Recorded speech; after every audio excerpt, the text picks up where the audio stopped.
Hey everyone, and welcome to the channel. So in front of us is the 2023 BMW X4 xDrive30i.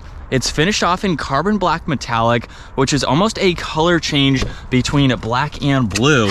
So it's a very nice color option. We'll go over the MSRP once we go over all the specs and features and get this out on the road. So let's start off with what powers the xDrive30. This has a 2-liter twin power turbo inline 4-cylinder engine. It's paired to an 8-speed automatic transmission, pumping out 248 horsepower, 258 pound-feet of torque. That power sent through the xDrive all-wheel drive system, propelling this 4,100-pound SUV from 0 to 60 in just over 6 seconds with a top speed of 130 miles an hour.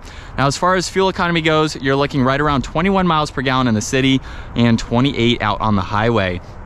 Now, for this particular X4, we have a few different options for this. First up, we'll talk about the shadowline package, which gives us all the gloss black accents. So that is around the kidney grille. It's in the lower section, of course. It even has the parking assist, so it gets the 360 camera system. So there's the camera nicely incorporated right in the middle.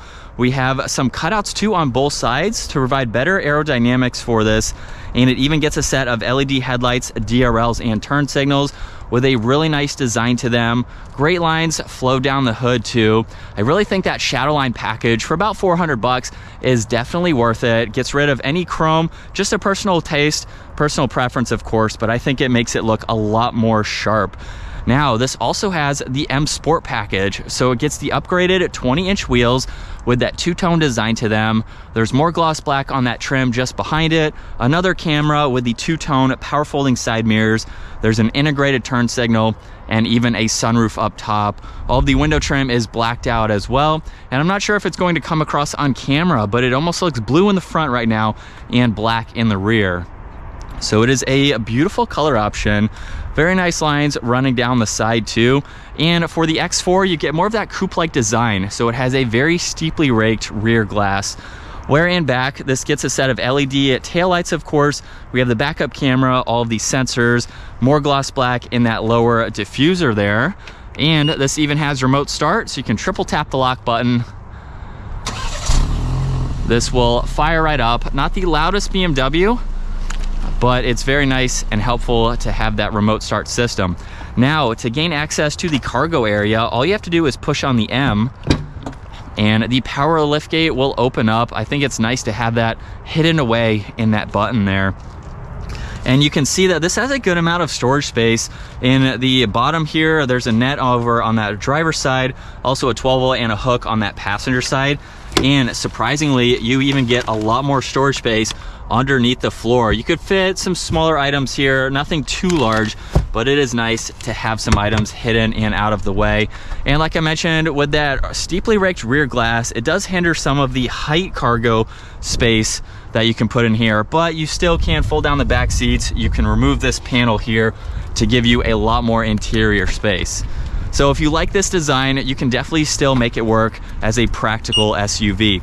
Now, as you heard, the vehicle just locked, so I can unlock it and lock it with that back door handle. That makes it very convenient. So this has the cognac leather for the interior, nice combo against the exterior. There's wood and brushed aluminum accents, as well as a little bit of storage in the lower section of that door. And at 5'10", making my way into these back seats, I have the legroom that you would expect in an SUV of this size. There are storage nets on both sides, all of the climate adjustments, even some USB-Cs down below. And then for the middle, we have the armrest along with 2 cup holders if you need to use those.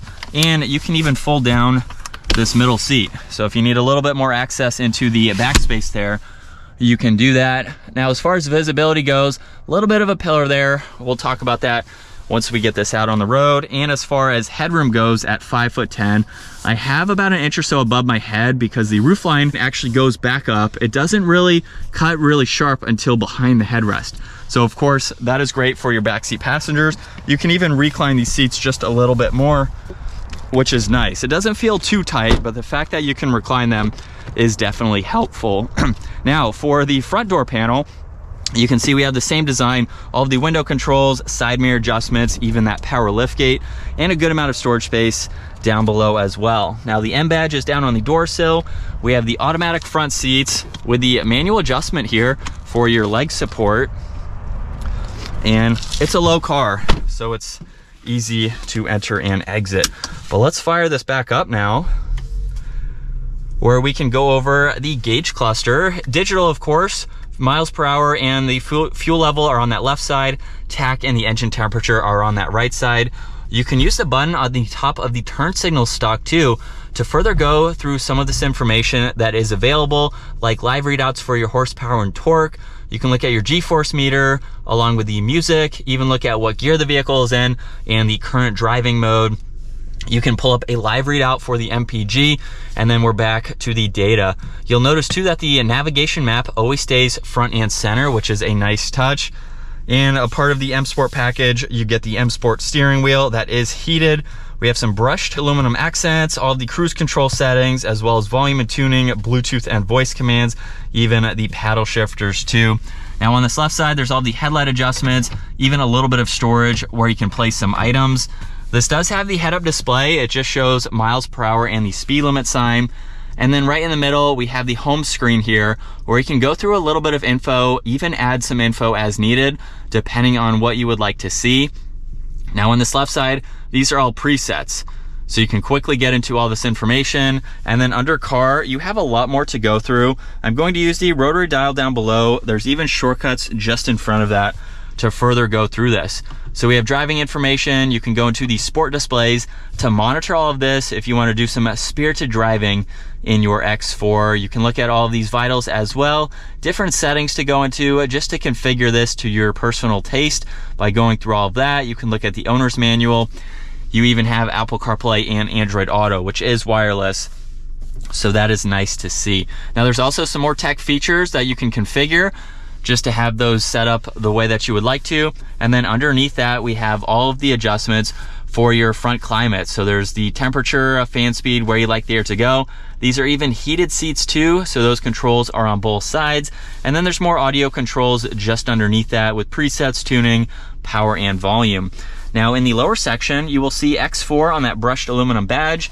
And if I open this up, this gets wireless charging. You have room for 2 drinks, and then there's a 12 volt just behind that. Now, working our way to the 360 camera system now, by putting this into reverse, you will see that pop up on the top-down view. There's a few shortcuts here, so you can quickly get to those pinpoints, or you can go into the 360 camera system, where now you have a full exterior look at what's around you. So it gives you a lot of visibility in order to see, of course. And then we also have the top-down view again, where you can use that as needed. Now to pull up the forward-facing camera by itself, simply just push this button and you will see that appear, so that way anything in front of you, you can clearly see. Now back into drive and over to the left is how you can shift using the paddles or the shifter itself, and then park is located on the back side. Now this has traction control, which you can turn on and off, along with the parking sensors. There's the engine start stop and a few different driving modes depending on the throttle input that you would like for the day. So you can set this up as needed. And of course the gauge cluster will change colors too to show which driving mode that you are currently in. Now there's a downhill assist control, the auto hold, and the electronic parking brake. A little bit of storage space in the center armrest with an auxiliary, and then a lot more storage down in the glove box there. This has the full moonroof, which is power operated, of course. That control is up in the middle, along with the dome lights and the sunroof adjustments. But now let's go ahead and get the X4 out on the road. So from sport mode again,